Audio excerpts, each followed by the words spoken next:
What is up, guys? Pie Muffin here, and we are back with another SAO Alicization Rising Steel video. The stream just concluded, which was mainly memory defrag and Rising Steel stuff. Real quick, I guess I'll just go over the memory defrag stuff for those of you who are fans of that game, even though I won't be covering it here on the channel. It's having its 3-year anniversary, and they're adding some new units that have what's known as a crossing skill, which essentially has 2 characters attacking simultaneously. And there's going to be a banner that guarantees a crossing skill character for 250 diamonds, which is cool. And then they're going to be adding some original story to the game as well. That's pretty much everything, and they have some kind of like retweet campaign or something going on. But let's move over to the Alicization blading, essentially, is obviously what it's called in Japanese, but obviously it's Rising Steel. So first up, they didn't take first of all, sorry, it's really early in the morning. First of all, huge shout out to SAO Wikia for translating this. I watched it and I got a general idea of everything that was going on, but it's nice to have, full translations and stuff.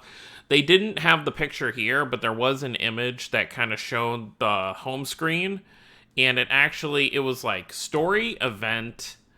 There was your like summon page. They actually had something for the movie as well, so I'm guessing it's gonna be like a side chapter. They had something that was called ordinal, and it showed the ordinal scale kind of like picture. So that'll be something there.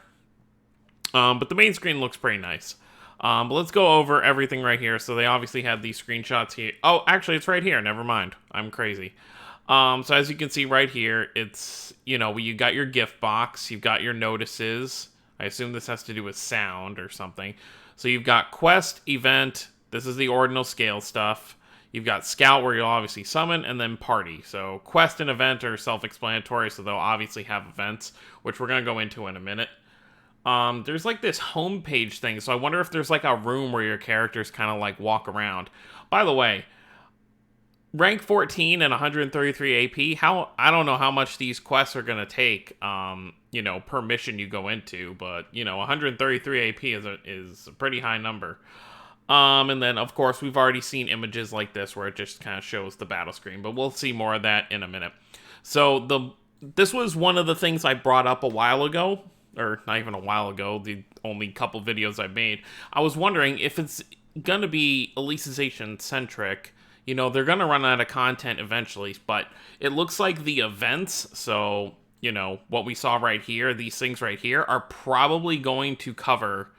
Well, we already know what they're going to cover, but I assume they're not just going to be their own story chapters. So SAO, ALO, and GGO will have their own kind of like events. So we'll be able to get variants of those characters. Even though they don't exist in the Alicization world, it's just a character for your team. So it's not like it really matters that much. But I like that. It's really cool. It gives us variety of different versions of characters we can get. And I'm sure they'll have some original events like the other mobile games do as well, where maybe we'll get like a Christmas Kirito or like summer units like every gacha game does. Game to feature incarnation as a main mechanic. We've already spoken about this. You get your gauge up to 100% and you do a special attack. As you can see, these are over here, and it'll have some flashy animation for it. Battle skills are divided into 3 types. Assault, which deals heavy damage. You can see it right here. It's just the regular attack.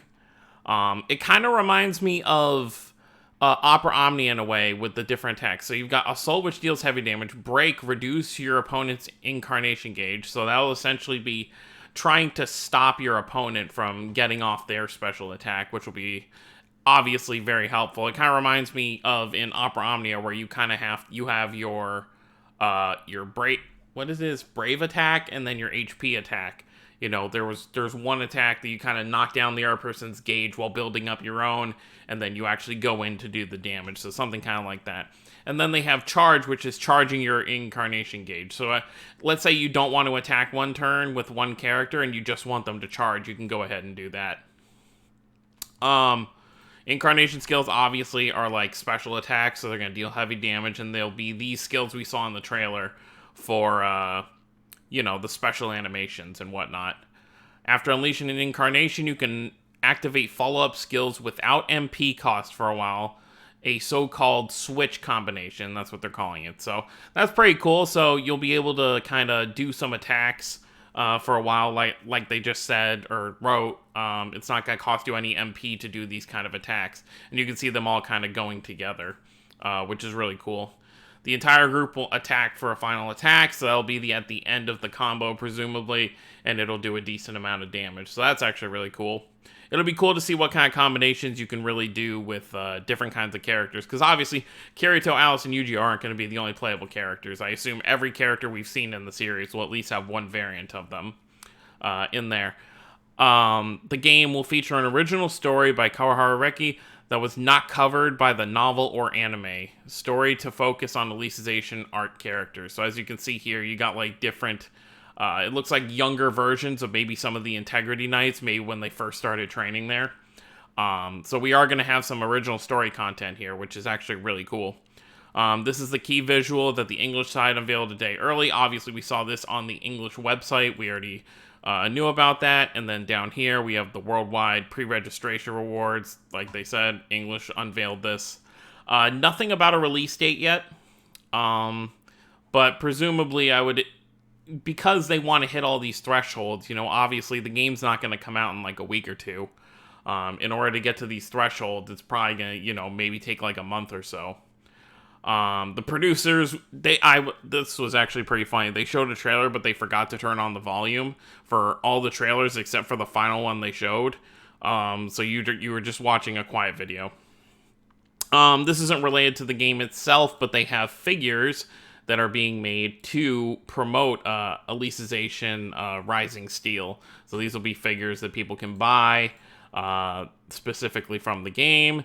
They promoted the God Eater 3 collaboration. Here's the figure of Kirito. And then the producers showed a demo of Kirito's attack, but once again, they were having technical difficulties. But I don't think they've uploaded, I mean, they may have uploaded it to YouTube already, but essentially what the little clip of Kirito's attack is I forget what it was called, but when he was fighting Fanatio, on the way up the tower, it was the attack he used there where he like shot forward the black kind of like energy, black purple energy. And that was pretty much it for this stuff for the stream. So obviously no release date yet. I believe I read somewhere when they first announced this game that it was supposed to be for a 2019 release. So if it is a 2019 release, I would expect, maybe November, December for a game like this, because it's about to be September in about a day and a half.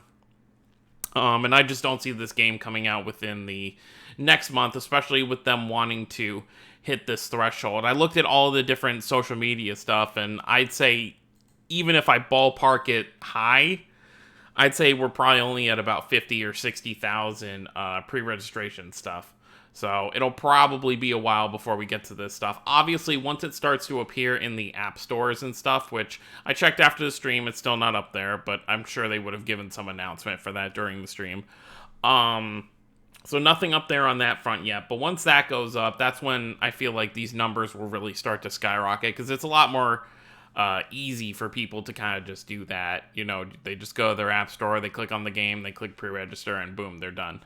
And obviously, like I said in my previous video, and they mentioned it on stream, this is the worldwide count. So it's not, the English version doesn't have to get to 400,000 pre-registers. It's a worldwide thing. It's going to be a worldwide version, just like Memory Defrag is. So other than that, that's pretty much everything for the stream. I don't know when the next bit of information on this game will be released, but I would assume within the next couple weeks, maybe they'll have it up in the App Store for pre-register, and then we just gotta wait for a release date after that.